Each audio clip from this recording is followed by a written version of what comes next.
Hey guys, I have a great guest today, Chris Karageuzian. We're gonna be talking all things business, his personal life, what we can do better as the Armenian community, just things he's gone through. We're gonna learn a lot. Stay tuned, guys. Thanks. Chris, welcome. Thank you, Otto. Yeah, welcome. How are you doing, man? Very well. Thank you for making the time to see me because I know you're a super busy guy with everything you've been doing, and it's just mind blowing to me. Thank you. Of course, I want you to give me just a quick intro of who you are and what you do. Yeah, I'm Chris Karageuzian, and I'm the CEO and founder of Chris Alchemy Consulting.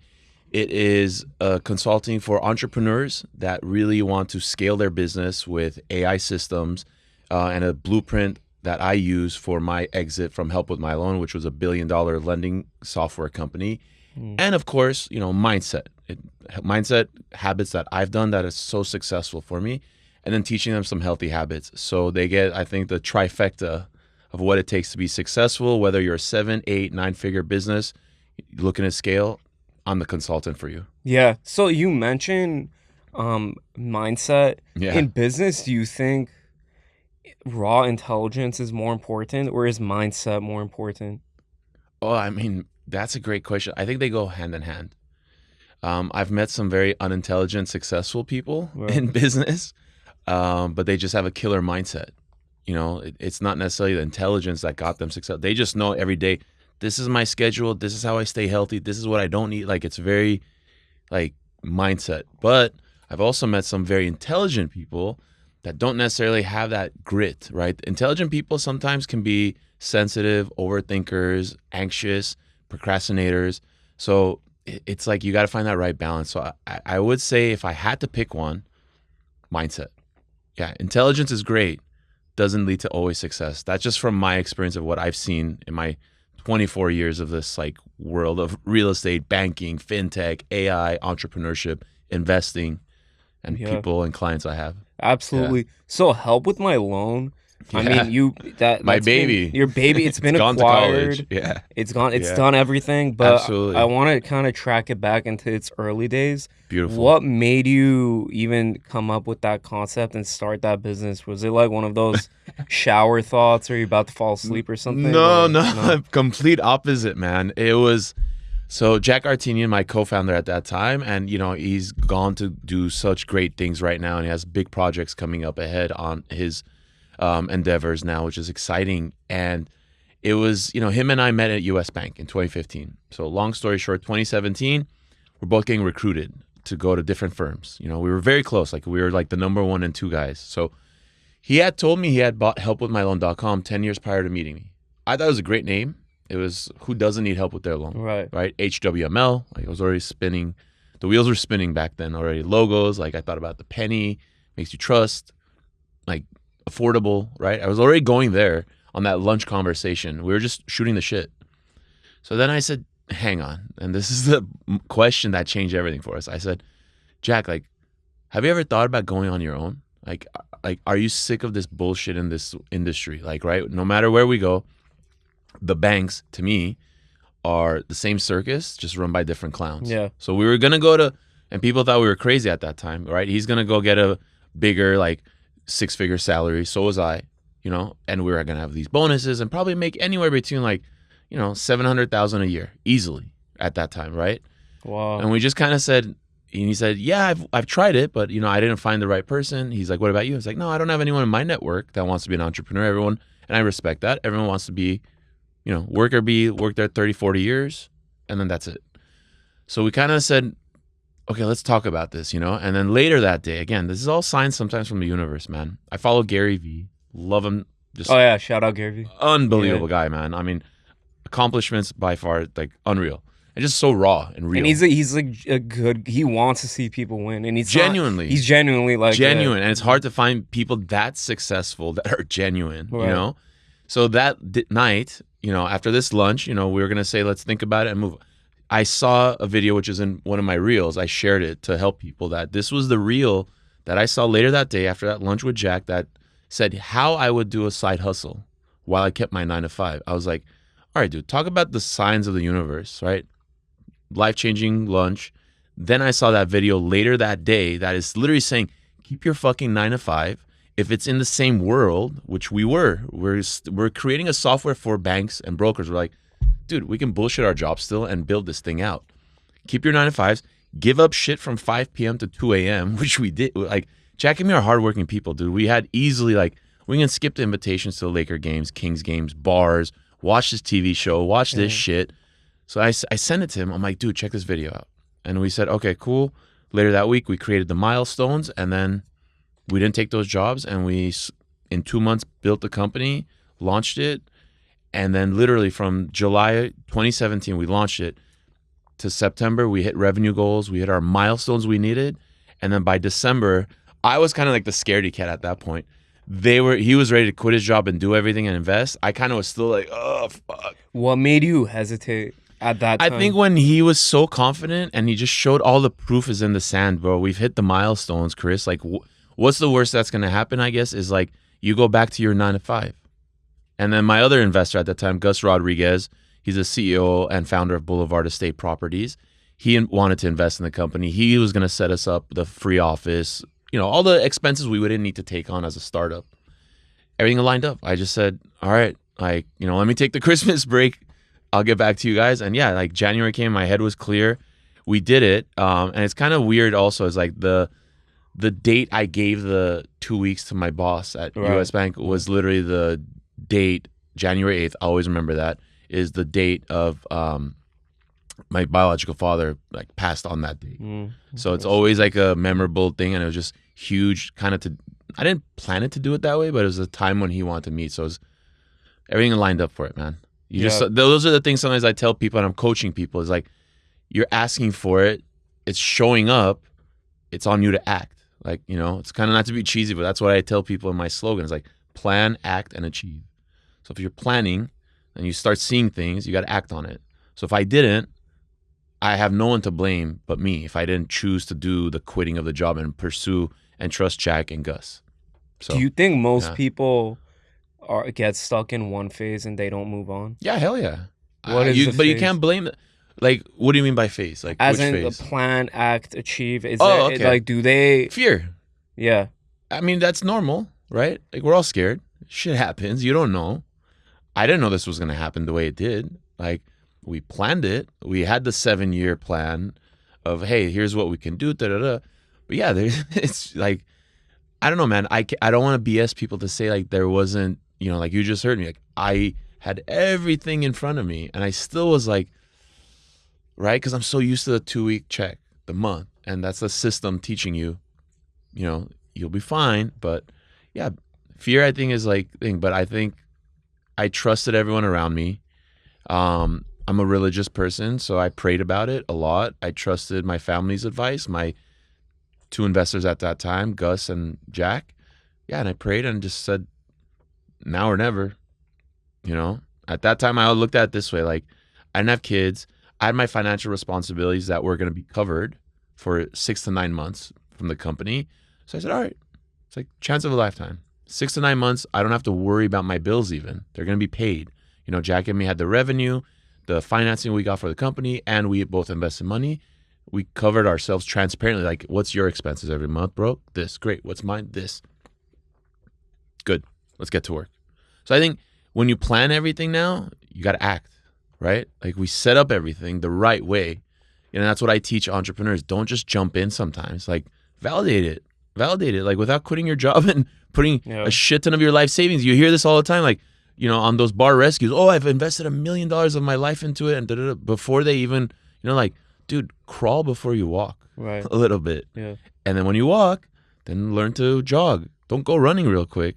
So it's like, I've taught people from my journey is like, just learn to just take the steps on, but you got to act, So that's like something I'm big on. Like, if I take a client on, I'm very big on, like, you have a timeline when I give you something. If you show me already in a couple of weeks you're not doing it, I actually cancel the contract. Like, oh, wow. I can't push you, man. I can't push you. If you're not willing to be held accountable, like, it's on you at the end of the day. It's really on you. Like, I'll show you the path.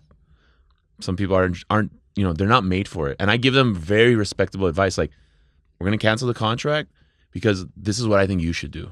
It's for your own good and your own financial peril. I'm not one of those dudes, man, that believes in, because again, right, I told you earlier before we started this, like what's happened to my dad, my stepdad, like people have fucked him over in business. I don't believe in doing that. That's what's made me sleep good, semi-good. Obviously stress is different, Of course. 24 years of having good clients and good business and good karma is like, I have never fucked anyone over, you know? Yeah, and we taught a lot of fun things before we started rolling. Yeah. One thing that really stuck with me, because you told me that's what kind of put the chip on your shoulder to work hard, Yeah. is a little bit about the story with your biological dad and your Sure. stepdad. If you're comfortable, you Of want to get course. into that a little bit? Yeah, absolutely. I mean, yeah, so I lost my biological father, Chris Karageuzian. He was 35 years old, super young, lung cancer. Hardworking guy, founder of the Karageuzian jewelry business in Pasadena. It was right on Colorado. Everyone knew it. Yeah, I passed by there actually. Yeah. And yeah, unfortunately, the chip on my shoulder was, his my, I guess, would-be uncle and his brother. Right? There's no paperwork, anything. They said, hey, when Chris turns 18, his 50%, my biological father's, is his. No problem. Everyone, promises made, handshakes made, da-da-da. Well, I'm 42 years old. I don't have a multi-million-dollar jewelry business. I had something else that was but no, he literally didn't do what he promised. So I think that I saw what it did to us. My mom was a single mom at that time, and my sister and me. She was raising us, and on her, beautician's income without much help. I mean, here and there, I guess they were helping us, but they really weren't. I guess they were just trying to make the payment on the mortgage, and my mom was raising us. So it's like seeing that kind of stuff, man, and seeing a brother do that, to another brother, and you have your nephews, nieces, wife, I guess, my dad's. Yeah, I think that created such a chip on my shoulder, like to just, like I want to do it for my dad, God rest his soul, like to just try to be the best version of myself and be successful, to show also that person and that family, like, you fucked up, but like I still made it on my own, not necessarily, I'm just saying on my own, but I didn't get that what was entitled to me. No, like, and it just made me like, I'm gonna figure like, this shit out, Yeah. Like, you didn't get what was entitled to you, but despite that, you made your own way. Yeah, bro. And people can take that two ways, right? Be upset and point fingers the rest of your life. You can go that path. I don't think it's a good path. Right. Or you can say, fuck that, and I'm going to use that now as like a chip on my shoulder with all these things life gives you, man. They're all just... And again, man, I'm not acting like I'm perfect, man. There's times I dwell on some of the shit life throws at me, but dude, I try to get that into a chip on my shoulder mode. And sometimes that can take me like that. Sometimes it can take me a week, a month. I don't know. I try to get what I get from the world, man, and just turn it somehow positive, bro. Like, it's not easy. It's not easy. I get it. But that's what I tell people in my life stories. Like, dude, at 5 years old, I had a decision to make, like at that young age, like I was already acting like a man in the house, taking care of my mom, my sister. Like, you fucking 5 years old, bro. Like, your mentality at that age, changes. And I had more my mom's side tell me like, yes, like your dad has passed away, he's in heaven, you're the man of the house, like, so that molded me, I think, from a young age. Like, not a lot of people can start their life like that. I'm not saying it's like a blessing or a curse, but hey, that's what the world threw at me, and then just I decided, okay, I'm going to be there for my mom, my sister. I'm going to be the best version of myself. And again, the world blessed us 3 years later. My mom remarried.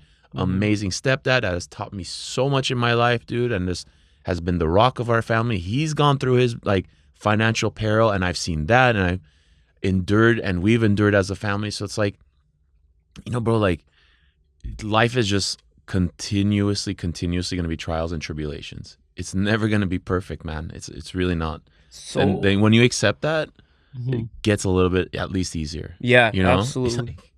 So 5 years old when passed away, and then water now. 5 years old he passed away, and then 8 years old your stepdad came into the family. Just interesting, right? He died on January 8th, and then I'm 8 years old. Like, eight's a very interesting number to me. Everything I've done. Yeah, I'll talk about it too. Absolutely. Besides Kobe. Yeah. Huge Kobe fan. Yes. But yeah. But yeah. So it's an interesting number in my life so far. absolutely. We'll get into that too. And Yeah. do you feel like when he remarried, it like did you have to take the step back from being the man in the house and you had like someone to look up to? No. I think my grandpa, God rest his soul, Hofsep Tertadian, those 3 years was like my dad. He was very manly, very like, like he's high astansi, very like tough skinned, and came from Soviet Armenia. So he was awesome, like he was a father figure to me. And he also like, spoke to me about, when the marriage was happening, like he's gonna be your dad now, and this, and you respect him, and he's gonna raise you, da da da. And no, like my stepdad, dude, again, I got lucky, man. He didn't come in like guns blazing and like I'm your dad now. Like it's more like, bro, like took me under his wing, knew like what like your new wife and the 2 kids have gone through. You knew the whole story. They lived in Pasadena too. Pasadena's a small community, man. Like everyone talks, especially Hairun Mecha. Everyone talks, right? So, my mom at that time was also like a preschool teacher at Hofsepian, St. Gregory. And the founder of that was my aunt at that time, Kwarik Sasunyan. She founded the whole preschool for Hofsepian in 91. You have a lot of founders in your family. Yeah, just creative people. Yeah. You trust me, bro. Yeah, it's nuts, right? Like, yeah. And you respect that, and you kind of, it rubs off you. Of course. And they've educated me, man. I take family advice the most, man. I really, really do, because it's like, especially like how good people they were. But yeah, took me under his wing. That's how the whole thing happened, right? Like my aunt and my mom were working together, and they introduced. And no, he came in like, bro, like he just like taught me to be a man, taught me to be Haida Nasser, taught me like how to use a gun, like showed me the guns in the house. Like, bro, he's a badass. Yeah. He was like a Terminator to me. Like 91 was like, I also saw Terminator. John Connor doesn't know his dad. He's a young kid. This Terminator father figure comes in and protects him, saves him from the bad guy. Like, bro, like that kind of was the timing of that movie. And my stepfather, like my stepfather is like a Terminator to me, man. Like he's a very tough, came at the right time, like literally picked me up on like one of the first visits, just put me over his shoulder. Like, and I saw his muscles and everything. I was just like, dude, this is like badass, like a dad, So I think like for me, I was needing that too. Like, my grandpa was great, but I knew that's my grandpa and he's older. I can't do the same things, right? So no, I knew I wanted a dad, who doesn't? And like, I think when that happened, it's just perfect time. And he's taught me so much, bro. Like everything I am now is because of obviously my mom too, but it's a different relationship, right? I talk about some things with my mom. Yeah, of course, right? Of course. Yeah. With your dad are different, man. Different, yeah. So men and women are different. Like, it's 100%. Different. And I wish they would just go back to just simple biblical times of what man and woman are, right? Like, I love what my priest at that time when I was married said is like, I'll say it in Armenian and we can maybe translate, but like, Dunimesh takavorga, pais nuinaden takuhiaga. If you can understand that relationship as a man and wife, that's all it takes, bro. Kings and queens have ruled kingdoms. Like, and if you can't do, like, imagine how big that is, a kingdom. You're being asked to just do something so much smaller. Yeah, so I agree, man. 100%.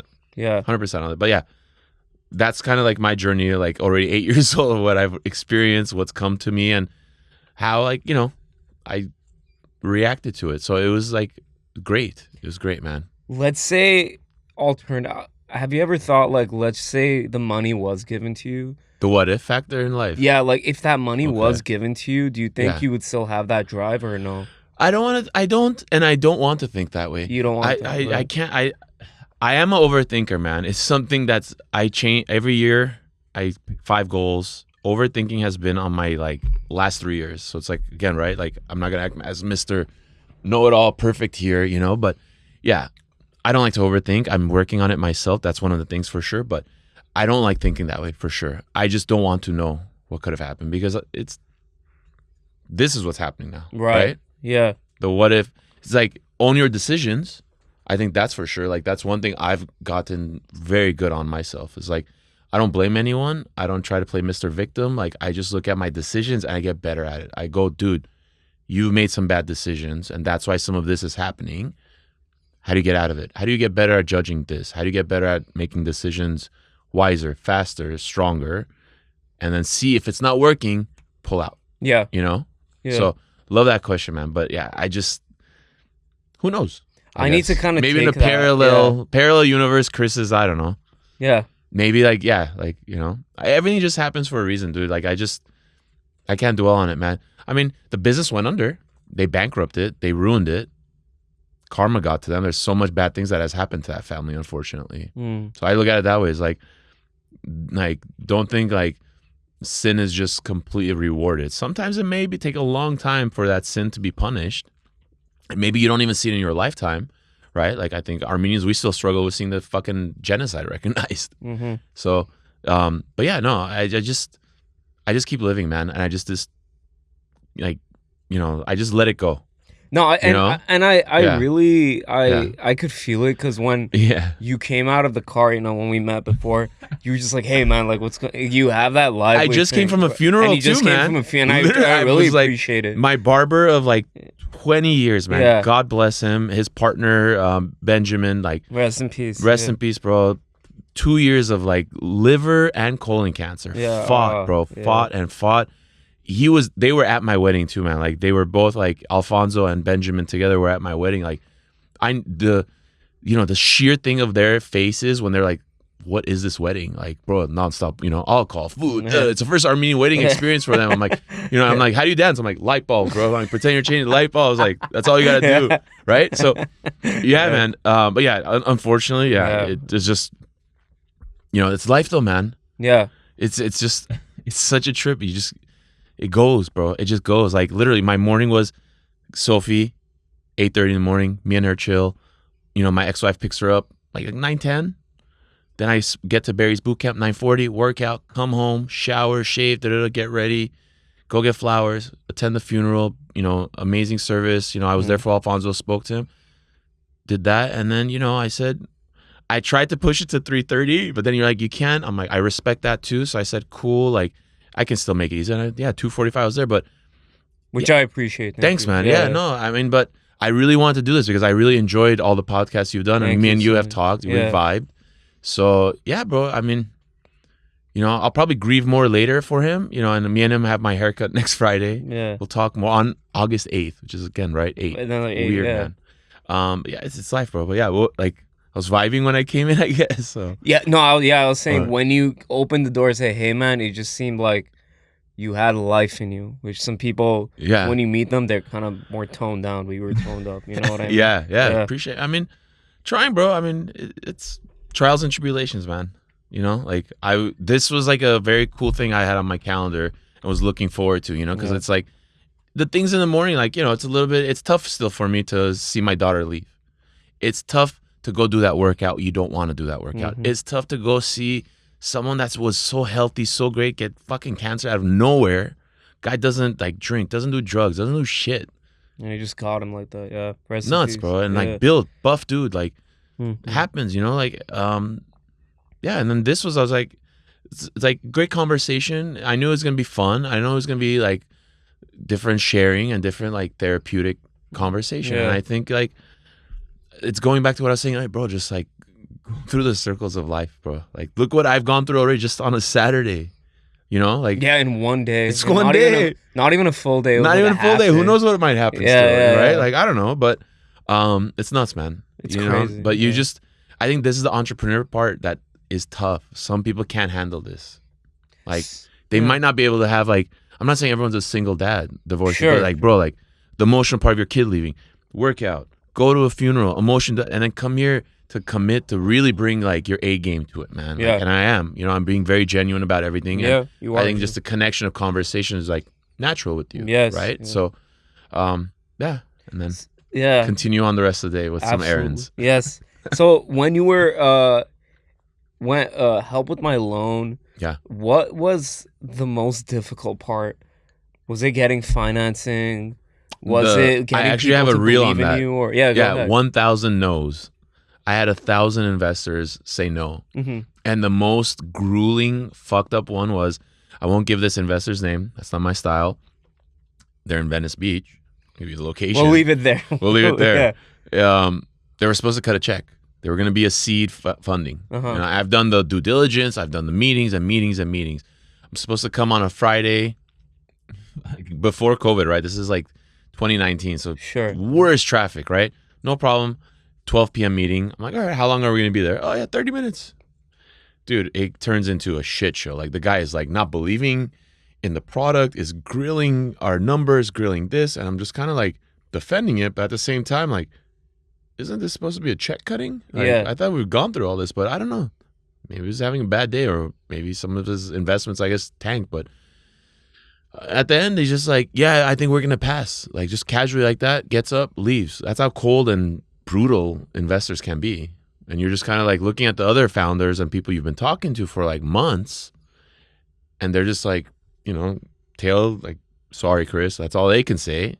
And you're like, okay, sucks. But got in the car, 3.5 hour drive, man, in bumper to bumper on that like failure. Like that's how I felt. Like what happened? Taking the time to now go. So I got to call Jack. I got to call Gus. I got to call Diron, my Gus is an investor. Jack is obviously the co-founder. Diron is our CTO. Sure. That this shit's not happening. We're not getting that check. Yeah, giving them the news on the drive. I just said, dude, I got to do it. It sucked. And that's like, yeah, I think the toughest thing is fundraising, man. You're going to get so many no's, so many people that don't believe in it, and that's fine. But it's like, I'm not the first and last. Like if you look at all these other billionaires, they say the same shit. So it's like, I kind of moved on pretty quickly. I said, I'm not the first and last. Like all these other huge companies have said the same thing. 500 no's, 800 no's, 1,000 no's, 5,000 no's. I kind of looked at it as like, I'm in the same trajectory as these people. So it's always going back to the bro, like I don't play the victim, poor me. That's like, I think the most brutal thing. If you're going to be one of those, like you just want to scale and you want to dude, get ready to be like torn apart. Bad. It's like, comes with the territory, bro. I get it. You're talking to someone that's like seen so many businesses fail and they got to really protect their portfolio. Yeah. And it's like, I mean, look at Gary Vee. He's passed on his best friend that had Uber. Twice. Yeah. So, it's like, it's also like they're human. They might not see it. So it doesn't mean you're wrong. Yeah. We believed in it. I mean, 7 years later, we got acquired. We were right. I gave my nice thank you to those people that didn't invest. I definitely gave my nice thank you to those investors that tracked us and give me your quarterly updates and never invested. I think that was my final little vendetta to like. Gave you a nice thank you. You said like, what do you mean? Like January of this year, I told those investors that were tracking us or they don't think we're, that we got acquired. Here's what. So. Oh, like nice. A little punch. Yeah. Yeah. No, I like that. Thanks, but no thanks. But sure, buddy. Yeah. Yeah. So after that 1,000 no's and that really brutal rejection, how many times did you have to go through until you got funding? So the cool part was we were a revenue company the first year. Like that doesn't always happen. We had revenue in 2017. And then That's rare. Yeah, and then we were growing consistently 40% in revenue year over year. Like profit growth was awesome. We were profitable in 2 years. 7-figure company in 3. And we only took 2 small investors, like pre-seed and seed. We didn't do a Series A. That let us keep a lot of our decision making, our stocks. And we just said we're built to be acquired, like organically and bootstrapping with minimal funding. Whenever we needed funding, we got traditional financing because our tax accounting team was great. Our financials looked great. So whenever we needed financing, we got traditional financing. Some creative financing strategies also that help, right? I came from banking and lending, so I knew what we had to kind of do to make it look good.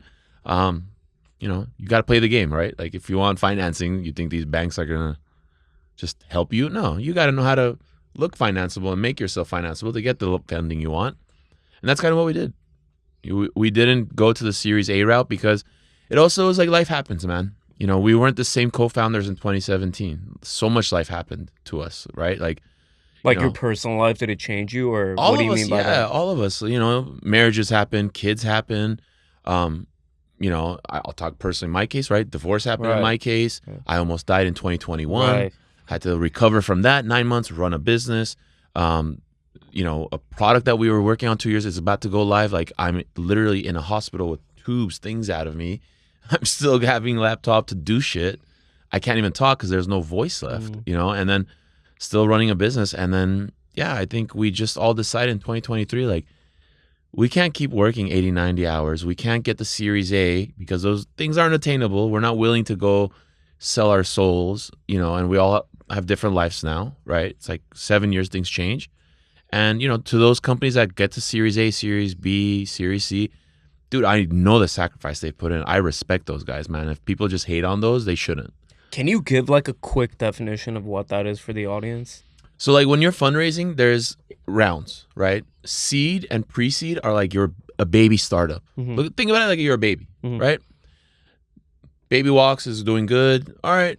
Maybe they're ready for a Series A. Series A is more, they've proven the market. They have a great revenue. Maybe they're losing money, but if they have, you know, or maybe not, they could be profitable companies too. But most 9 out of 10 times, like these companies that are getting a Series A, they're still not profitable, but they're showing that we're on the right trajectory, but we need this working capital, and they can't get traditional financing like us. Right. Right? They have to get investor money. Like someone trusts that what you are as founders, what you've proven in that little window, we're fine with a Series A. Series A is, I've seen insane numbers, but I don't know, anywhere between 2 million to 20 million typically. Wow, yeah. Then you go to Series B, Series C. These are just more rounds of money coming into the business that's proving itself, but they're still burning money, or they're maybe now ready for scale. Like when you're starting to get like Series B, C, and D, you're on your way to become hopefully an IPO or get acquired, or you're profitable at that point. You know, and again, there's still some companies that aren't. It's just the product is not a revenue product, right? It's just user-based, database. They're trying to get that, you know, unicorn exit where it's enough users, data that can be bought, right? Like perfect example, Mint.com. 1.5 year in business, $75,000 investment from one founder, brought on 1.5 million users to simply just budget your finances. Budget your finances. What he did was clever. Well, he brought on 1.5 million users. And then, well, what are those users putting into the platform? Checking accounts, investment accounts, assets, all these things. Intuit goes, we want to buy you guys for $200 million. Why? You have entrepreneurs, W-2 people, investors, my client base that I can do ads and make a shit ton of money. The guy didn't need to have any funding. Didn't raise anything. Yeah. Only $75,000 of his own. So there's so many things, man. It just depends on the play. So that's what, you know, fundraising is and how you can do it. If your play is like that, users, data, yeah, you're going to have to keep going Series A, Series B, Series C, Series D, you know. But if you're a revenue-based company, I mean, there's people think that you have to raise money. You don't. You can be financeable. But that's also what I teach in my consulting is like, let's make you financeable before you just decide you need to go raise. You think raising's easy? Like, God knows how many no's again, right? Yeah, 1,000 like no's. you're saying, yeah. Yeah, like don't think like even when you like, I got lucky. Like we got, you know, we got acquired, great. But it's like, dude, the amount of work it took to do there on bootstrap, not like having investors network. That's the thing you get with an investor too, right? They open doors to this bank, this person, this person. We didn't get that, so we were like, you know, like this is all bootstrapped and it's getting like too much, you know? Wow. Yeah. Wow. So you've really been through a lot of steps. And when you're when getting acquired, is there, because from what I understand about it, people that get acquired, there's like an emotional letting go of it. Is that very hard? Yeah. It feels like your thing and you kind of let it go. Hell yeah. Yeah. 8 years of your life went into it. Yeah. You have to respect your team. You know, I was one of those too where, my life changed too much and my mentality changed too much too, where I don't want to do the 80, 90 hour work weeks anymore. I don't want to travel here, do that, see less time with my daughter that I'm already seeing her half the time now, you know? So it's like, that was one of my votes. Like, yeah, I'm like, I'm in. Like if this M&A group that wants to represent us can sell it, I'm fine at this stage. You know, Jack was the same, Gus was the same, Diron was the same, our whole team. And, you know, I think Jack said it the best, like to make yourself okay with it. It's like, dude, it's letting the kid go to college now. Yeah. So it's like, it's not easy. I have a daughter, right? Like I know that day's going to come, but yeah, I mean, the emotional part, I'm still, I really fully exited May of this year, which was only a couple of months ago. I still helped onboard and built the Chicago headquarters. I went out there in January Wow, for 10 days, got to meet them, da da da. that's insane. But yeah, I mean, you miss the camaraderie, you miss the offices because, we went remote. We started letting people know, where they're going to be remote or there's not going to be offices, there's not going to be this. And, like you just adjust, man. Like it's been a little bit different with the consulting because it's like just kind of me and I have like a couple of people with me. Like, but you realize like it's done. Like you got your goal, but yeah, no one teaches you the emotional part, man. Like that, there's been moments like in these last few months, you reflect, you remember this moment, man. You like a client of mine was doing a Google survey to get validation of their product. I was like, fuck, we did that in 2019. I got emotional that day, man. And I was just like, yeah, you're not expecting it, right? Like life throws something at you and you're just like, you got to accept the emotions of it. I'm not going to be like, oh no, like, Right. man, I'm not going to be like, bro, it got me emotional because I was like, dude, in 2019, we were doing that to make sure the AI we're about to build, does it make sense? Do people even want this? So yeah, I think the emotions are still tough. I do miss the camaraderie. I miss our Burbank office. I miss at one point our Pasadena WeWorks office. Seeing people, camaraderie, it's a different adjustment, man. No one talks to you about that. I think you just see the numbers, the money you're gonna make, and then yeah, you forget that other stuff, man. So I think I think that's another thing I tell people now too is like very few of the population though has done what you've done. You're like, yeah, thanks, man. It's very Appreciate hard to get to that you. step. So yeah, you have special qualities that you've built over time to get that. And we were mentioning a little bit about working these 80-90 hour weeks. How many years was that you were working all those? Last year was like, I think all the way to the last year. So like 8 years in total. Yeah, it was like 80-90 hour weeks. I mean, we talked about it. I wasn't joking. I haven't taken a 5-7 day vacation in 8 years. Yeah. I feel it. Like I'm getting to the point where I'm like, your body needs this, man. Like I'm trying to figure out a vacation this year finally of just 5 days off the grid. Only emergency favorite people that are in my do not disturb mode. How you can allow people to still iPhone, yeah. Only those people are gonna get a hold of me if they need anything, God forbid. But yeah. I wouldn't be surprised if you just sprung up an idea on day 2 and like. I know. I'm out. No, I wouldn't do that to my clients, man. Especially right now, the consulting one. It's like my new baby, man. It's like I'm kind of doing it better and faster than what I did with Help with My Loan because you've learned your mistakes. So I'm like modeling the same formula, but with better technology now. Like 2017 technology to now, you can do a business so much easier now. It's nuts. And how much little you need of people. You know, I'm like a one-man band, but like with like playing 25 instruments, but I'm like one person. So is AI right now underused in business? It's not underused. I think people are getting overwhelmed and lost. Like that's what I'm kind of seeing from my clients. Like, what do I use? How do I use it? What can it do? Or my bottleneck is this in the business, right? Like they're not realizing to, unfortunately, like especially in sales, like business development talent is not good. I mean, I automated so much of that in my company because sorry, man. I love people, but at the same time, like if we're good at what you do, it wouldn't be replaced. Yeah. We deal with it. And it's like, come on, man. Everyone knows if you're in sales right now, they know what I'm talking about, man. Those Monday call outs, those Tuesday call outs, like bullshit call outs. You know what it is, man. They've partied their asses off and they're calling out. I used to say, dude, if you're going to play hard, you better work hard. Like I don't have any sympathy for someone that you have responsibilities, bro. There's someone that there's like 3-4 of us that are family people. We're putting money into you guys. Own that, like respect a little bit, man. And that goes for any entrepreneur. Like if you have people that are doing that, dude, fire them.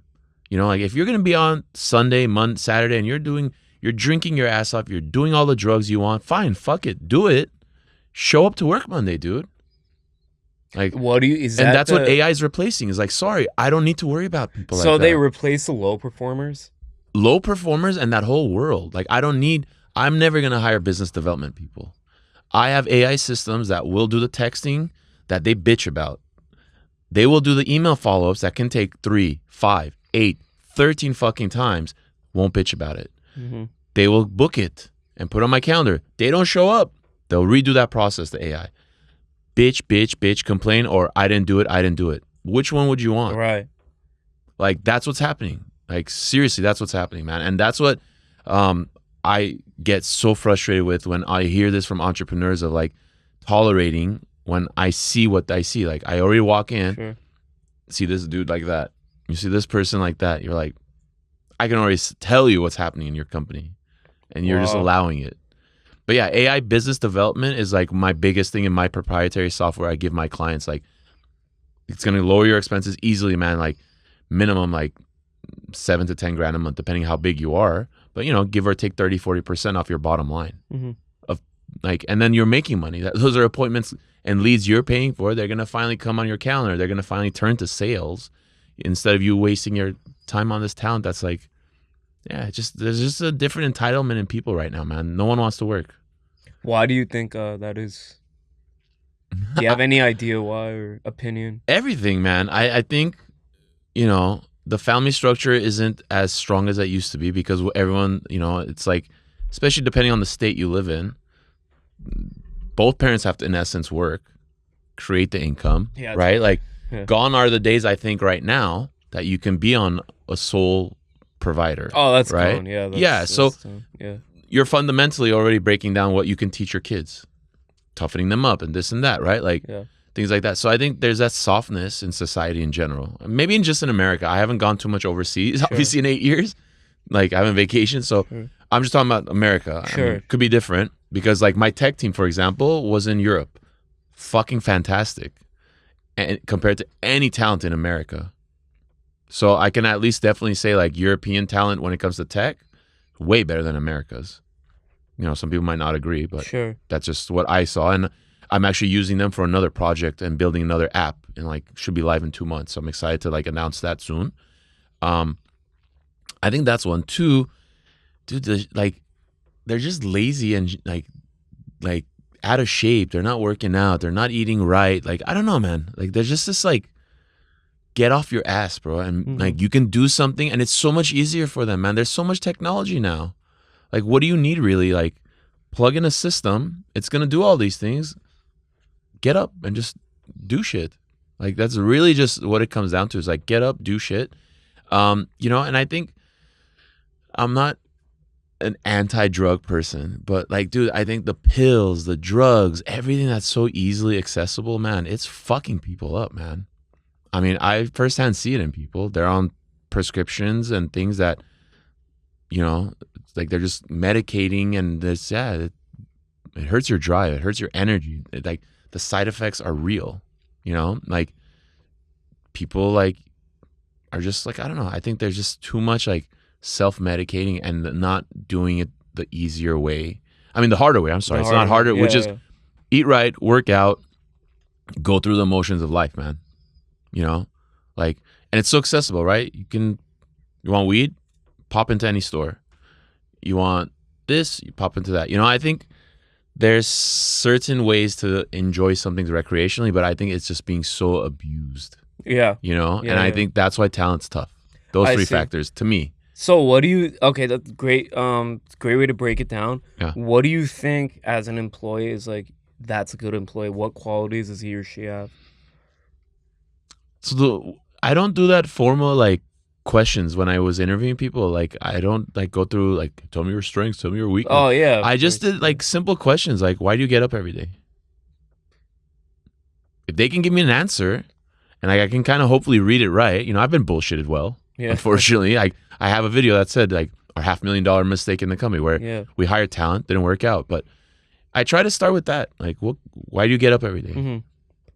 So more holistic, eagle eye view. Yeah, because bro, like, you know, like I can do the whole questionnaire. You know how it is, man. Interviews, you can do so well. You can master this shit. Yeah. This is my weakness. This is my thing. This is what I just try to ask them, like, why do you get up every day? That's my favorite thing to ask them. Like, you know, why do you want to work for us?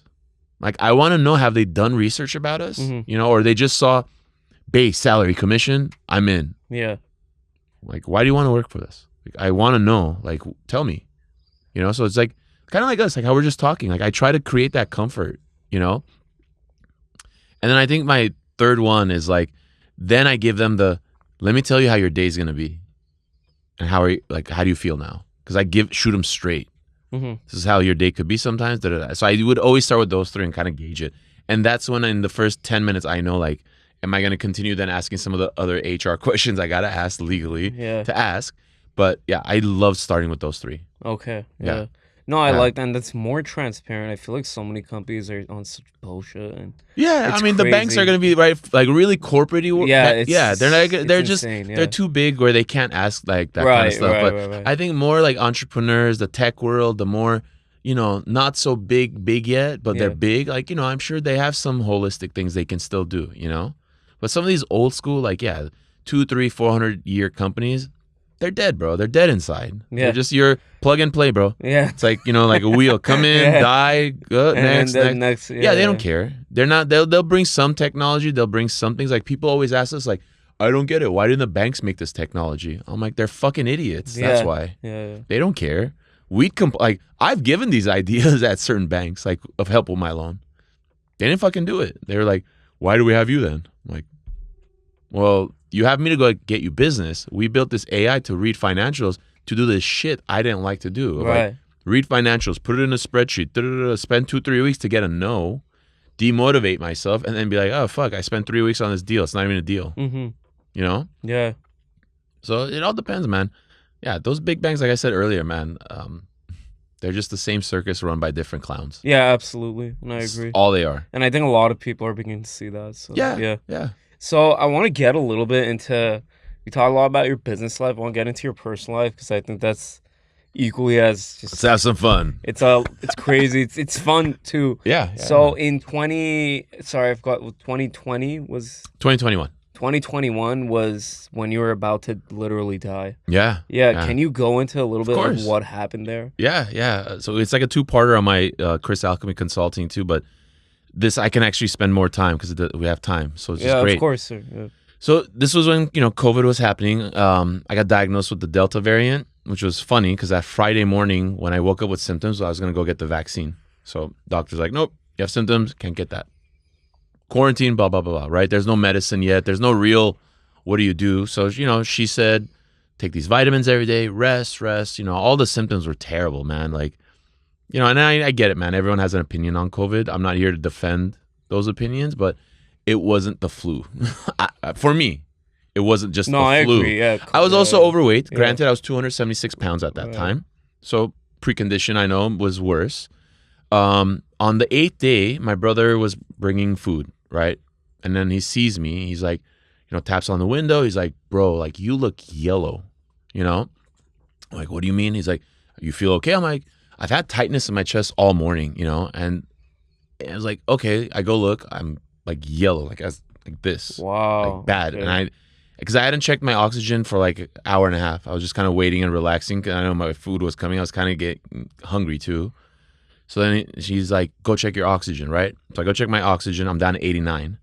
So my doctor at that time said, anytime it goes below 90, you got to go to the ER or urgent care. Like, you got to go, right? I'm like, fuck. I'm like, give it another minute, bro. Like, cause I don't want to go. I really didn't want to go. 88. I'm like, ah. And he's like, I'm going to follow you. So I get in my car. Obviously, like, you know, my brother follows me. We get to urgent care. In that 10 minutes, I get to the urgent care check-in. I'm down to 80 because they check you there. I'm like, oh, dude, like I could tell, like, I'm like, yeah, I have to go in. Yeah. Say bye to my brother. They put me on a wheelchair because I was weak. Like, it's like 8 days of battling this shit was like killing me, literally. It literally was. Literally, yeah. Dude, literally. Not like, even metaphorically. Like, I'm being so. It was really killing me, and it's like my body was fighting with that overweight. Whatever immunity I had, you know, I was at the core, though, I was always a healthy person prior to all that weight gain. So they jet me to the ICU, like, bro, like bullets, like taking me, running me down. It's like everything's just like going like that. Get me into the room, check, you know, they're putting everything on, putting oxygen check. I'm down to 78. Like, it's just going, bro. Yeah. I'm just like, and I can feel it. Like, I'm like trying to breathe, but it's tough. So, like, Chris, we're going to put on the tubes first for you. Cool. Bring it in. It's fresh. Tube me in. take deep breaths. You know, the nurse is like rubbing my hand. I'm taking deep breaths. 78 down to 74. Doctor, it's not working. Doctor, it's not working. Take out the tubes. Bring on the mask one, right? Just plain mask.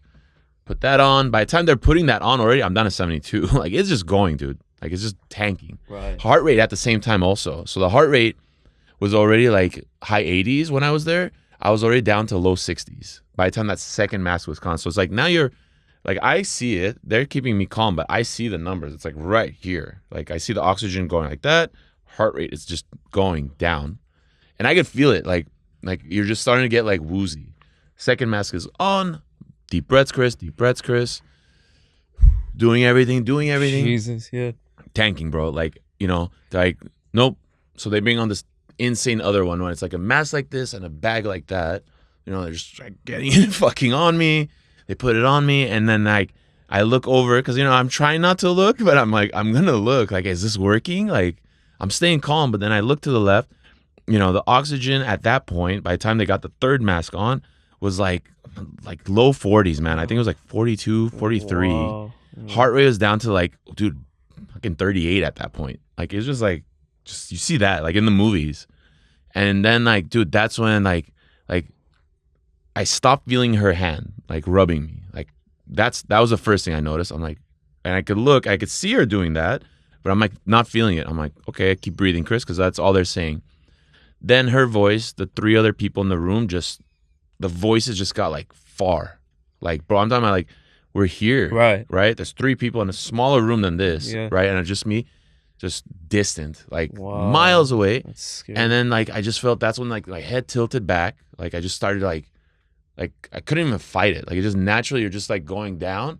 And then like as white as this, just everything just started here. Like, the lights up above started having whiteness. Then this whiteness started happening. And then faintly, I can hear the nurse. I think he's going. Code blue. Like, you know, you hear it, like the sirens going off and shit. And then like, it was like as white as it could be at one point, bro. Like, just like, and you just feel peace, serenity. Like, you don't think about shit. Like, I didn't, like, I was just like, go, like, and then I just heard the nurse one more time screaming on top of her lungs, Chris, take one more breath. Please take one more breath. Bro, I don't know what it was. I just went like, I don't think it was me. I don't know what it was, man. I just literally went, like, I felt, like, I could feel that, like, I'm back in that room doing that. And then, like, it just started shaking, the white light. Got a little bit smaller because I took another breath, because I felt my head come back like that. Even though I was looking, it's still whitish Jedmog here. It's crackling, going away. And then, like, you know, like, and then, like, literally when I looked, like, this shirt was ripped open. The defibrillating team was like this. I'm like, like going like that to the, I can't talk, like, whatever the fuck's happening. They're like, and then the nurse is screaming, I think he's stable. They pull, like, bro, it's like here, like fucking about to shock me. And then the ventilating tubing team is like right there, like, because they're about to, like, you know, tube me. Like, that's what was happening to people at then, right? And then, you know, they stabilize me. They're like, Chris, like, how you feel? I'm like, I think I'm okay. Like I just looked around. I'm like, what the fuck is happening? Like, you know, so they backed off. I saw, you know, the heart rate's coming back up. Oxygen is coming back up. And that's when they hit me. They're like, you know, like, we're going to have to take some x-rays. We're going to have to check what's going on. You're not going home today. Like, you're going to have to go to one of the hospitals. This is only an urgent care. I ended up getting transferred. And it was like my luck. It was Labor Day weekend, and there was a huge Rose Bowl game. So Huntington Hospital was full. Almost every hospital around was full. So I had to go to Glendale Adventist eventually. Yeah. Amazing staff. But yeah, dude, like, I got hospitalized 2 weeks. I had to be on oxygen. But it was nuts. It's absolutely nuts. Yeah. That's just crazy. It changed everything. I think everything happens for a reason too. But you know, I'm 100 pounds lighter because of that. I don't drink. It's been 2 years now. I don't drink. My mindset change of my priorities in life, of like who and what I want to spend time with and what I want to do. And you know, and simultaneously at the same time, like, September 18, it was my daughter's second birthday. So, like, mindset, man.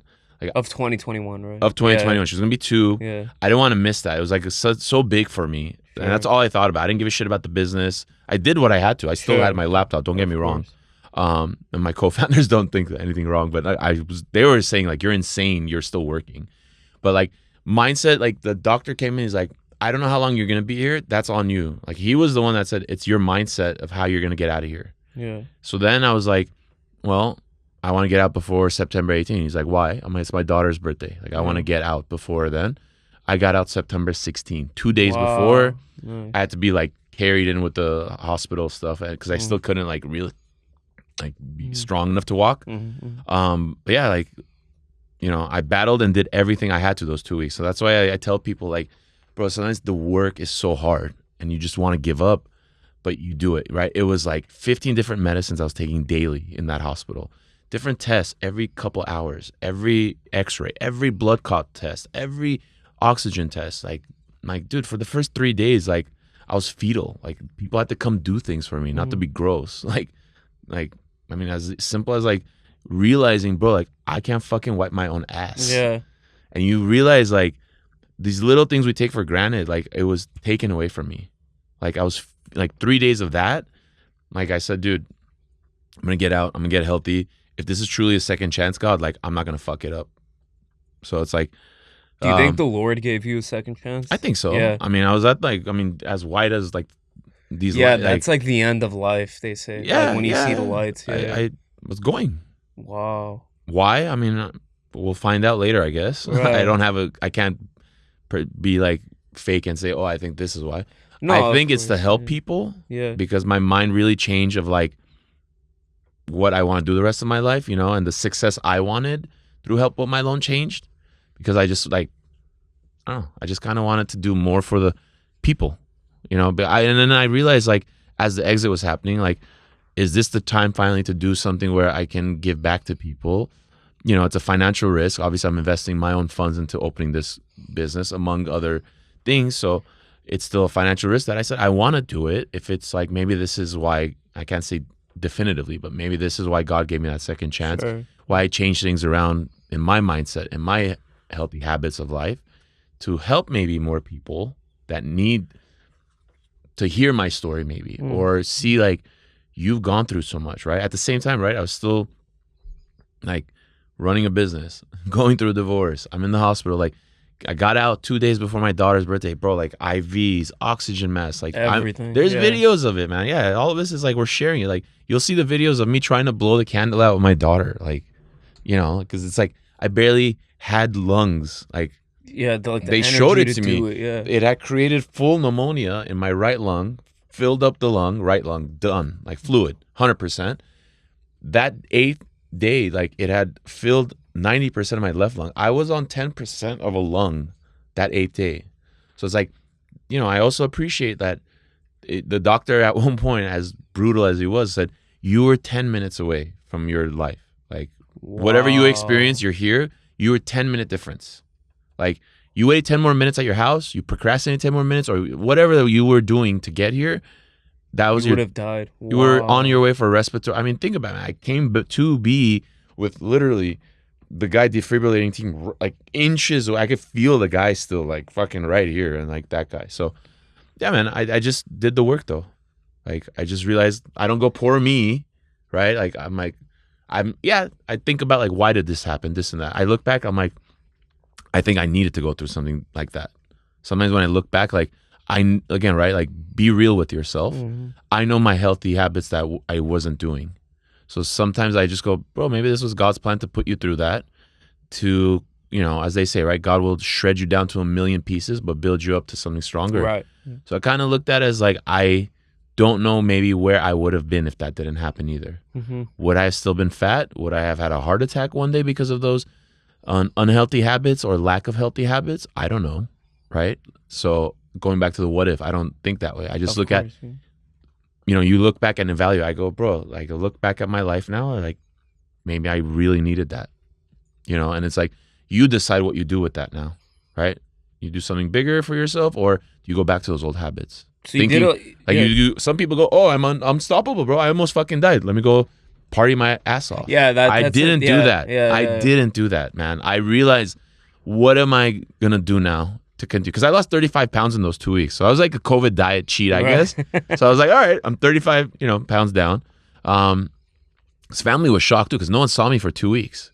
And then 2 weeks they saw like, oh shit, like You you're were 30. lighter, yeah. Yeah, like, you know, my mom and my brother were the first ones when they were, you know, the ambulance brought me back to the hospital, to my house, bringing me up with the gurney and everything. And they just saw like, because I wasn't sending pictures of myself. I knew like what I was going through. I didn't want like the part, I told text people what was happening and how I'm doing, but I didn't show them what I was going through. Like, I think now I feel comfortable sharing it because like, I didn't want them to worry, man. You know, like there was a part of me, yeah, like I'll share something light. It's light because I could, you know, laugh about it. But, Sure. you know, there's a priest that goes around on the ICU to give last rites. Unfortunately, they were giving last rites to somebody, right? And then I don't know that he's just doing that, you know, and he pops into my room right after. And I'm like, Father, am I dying? Like, literally, that's the first thing I said. He's like, no, my son, I'm just here, you know. He's like, why? I'm like, I heard you saying the last rites right now. Like, tell me the truth, man. I'm doing everything I can. Just tell me that. No, he's like, no, like, let's just pray. I'm like, okay. Yeah. I'm like, but I'm not dying. He's like, I don't think you are, but I'm not here to do your last rites. Like, you heard that? I'm like, yeah, I just heard you fucking saying. And I cuss, sorry, but I was like, I just fucking heard you give the last rites. He's like, no. So, you gotta laugh at some of these things, man. You know, like that was a moment where he was a cool priest, but yeah, man. It's just, you know, yeah. So I just trying to hopefully again, man, like they don't have to be a client of mine. That's why we're doing all this free organic content too of stories and things I've gone through, and maybe it helps people, man. I've gotten some people that message me, thank you for that. You know, even people from my community, like when I see them at my daughter's school, they've come and given me a hug and like, dude, I needed to hear that. Thank you for that. Keep doing what you're doing. I appreciate you sharing about binaural beats. I appreciate your story. I didn't know you went through all that. Like your brothers told me briefly, but you know, I get it. It's not easy for my brother to tell everyone like what he saw and like the uncertainty because he saw that day. Like he rushed there with me. Like in essence, like, and then he was in the unknown. He's like, dude, what's happening in there? And like all those things. And then at the end, I was like, I'm stable. Like, just go home, bro. Like they're telling me I'm not gonna go home. He's like, okay, what's happening? I'm like, I'm fine. I just can't go home. You know. So that was a tough thing to tell your little brother too. Like, dude, just go home. Like, I'll let you know what happens, you know? Yeah. So I think for him too, I'm sure he was like, my brother, what's happening with him? He's in there, like, you know, but, you know, I tried to tell him, like, what state fine. was your daughter in? Or was she kind of not too? No, she was too like young, 2. man. She's too young. She was going to be 2. She's 2 years old. Didn't know. You know, I think, you know, everyone did a good job of like, she was starting preschool. So while I was literally on that, couple days later, you know, like my ex-wife made sure the preschool started. My mom went to visit. My brother is at that school. My cousins are at that school. They're all teachers there too. Oh, right. So it was like a very family. They wrapped her around, like, you know, she would ask, where's Baba and this and that. They nicely would say, Baba's getting better. Baba was a little bit sick, but he's going to be back, you know? Sure. Wow. So yeah, man. I mean, everyone did a good job of like shielding the kid. And like, you know, one day I'll tell her, but she doesn't know. Yeah. No, she doesn't. She just thought I was sick. And, you know, when she saw me that first time, she kind of got like, you know, like a kid would. Like, what's happening? What's this, Baba? What's that? What's this? Like, because literally, I still had oxygen. For a month and a half at the house. Yeah. Wow. Yeah. So I think you really took this situation that happened. You made, like you were saying earlier. Yeah. Like you could take a situation. You could either go down the path of destruction or the path of like you make it positive. So you lost a bunch of weight. You reprioritized your just what your priorities are in life. You reprioritized that. You reimagined what success is after that incident. And then I think that's a big part of the reason that Chris Alchemy Consulting started. Am I right? Yeah. I could have just done like the easy route, buy some real estate, be passive, and just, you know, but I don't have that, like, that's not my style, man. You know, I want purpose. So I kind of said, this is a struggle. It's not easy. Like, there's still a lot of things I'm doing that are working. Some things aren't working, right? You're trial and erroring things also. It's another business, it's more stress. But I'm passionate about it, man. I'm very passionate about it. I want to do it. I want to make it as big as possible and help as many people. And, you know, if it gets to that, you know, level of success that I think it can be, great, you know, but I'm happy with every single client I pick up because like I'm doing valuable work with them, man. It's not just dollars for me. Like it's like it's a genuine 30-minute free consultation where I want to hear what you're struggling with and can I really help? You know, like that's where I'm at. So I think that's the trust I'm trying to help people build. Like I'm not just trying to get a contract with you. Like, I'm trying to see if I can genuinely help you. Yeah. If I can, let's sign up. Can you do like a little quick through of what you do at Chris Al, just in case people want to sign on with you? Absolutely. So if you're, whether you want to be a startup or you're already a 6, 7, 8, 9-figure business that you're looking to scale, you're hitting walls, and that's, you got to be real. That happens, right? Like, you're stuck at 6 figures and you can't go to 7 figures. There's things you got to improve on. So I come in with a fresh pair of eyes and we sit down holistically and sit down and just have first of all, a deep dive. That's my first thing I do is like, we're going to dive into your business. You got to be transparent. Show me everything. It's obviously confidential. Documents are signed. And then that's when we start doing a personalized action plan, breaking down of how we're going to fix things, how my proprietary software is going to come in at the time we think it's right, and how it's going to be managed. So it's a very like hand-holded, holistic approach, because I still want to talk to you as a person. What are you going through, right? There's a lot of successful people right now that, their business is doing fine, but they're not. Personally. And then the staff is feeling it and they're noticing it, and then they're realizing it, or they're about to go to rehab because they have very bad healthy habits. So it's like helping all aspects. They might not need anything on the business side. They just need like someone that's like gone through some crazy shit himself too, and figured some healthy ways of like dealing with it. Right. I didn't drugs, I didn't do pills, I didn't drink. Like I chose a harder path to get healthy, man. It's, people don't see the behind the doors of that. Yeah. So I try to teach that in the scalable part for your business, 100%. There's right, but then it's also like the mindset help work and the healthy habit work. Absolutely. If they want that. Yeah. I offer it. My style is not pushing anything on. This is the package, this is everything. You tell me, right? But it has to be a fit too. Yeah. So if you're not executing the things I'm asking you, I'll end the contract. Yeah, like you were. I don't want to keep taking your money, man.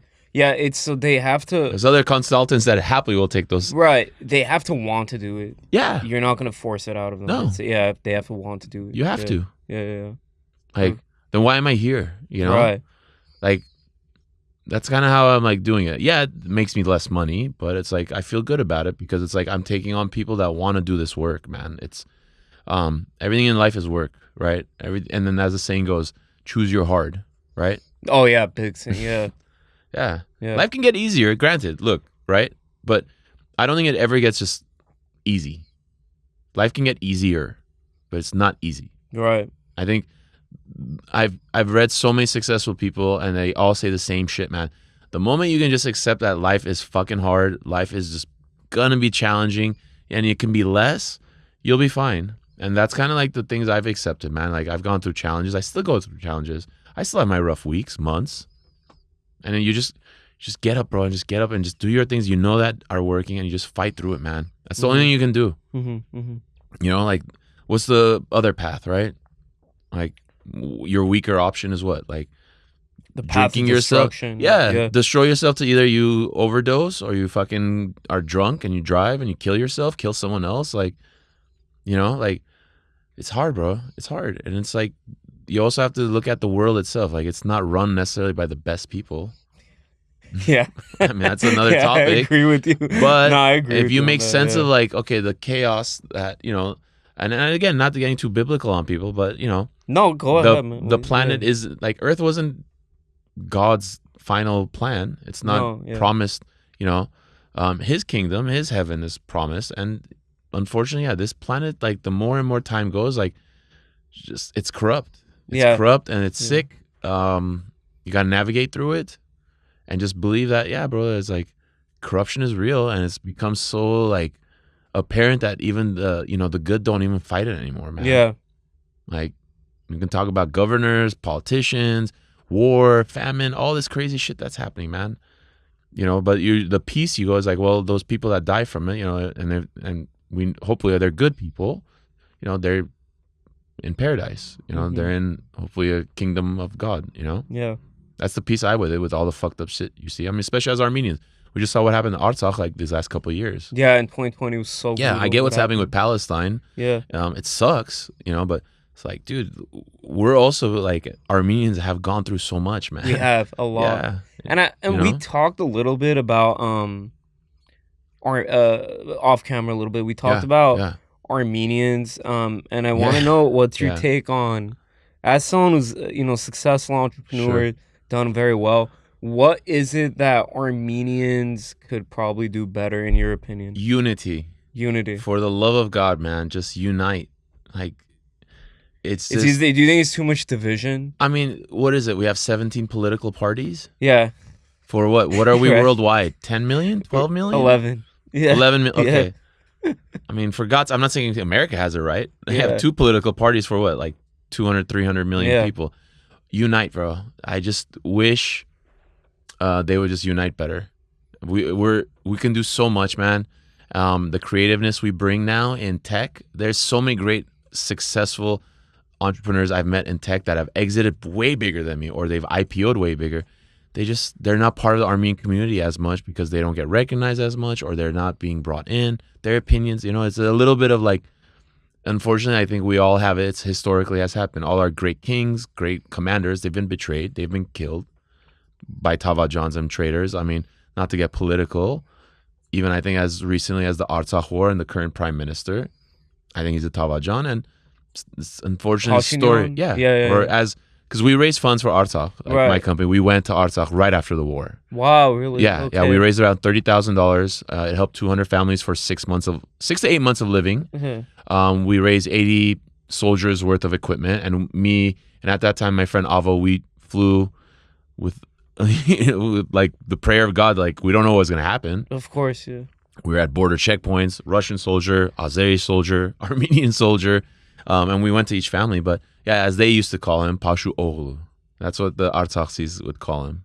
But yeah, I think if we can unite, man, it'd be so much better. Yeah. And you can help your community advance more.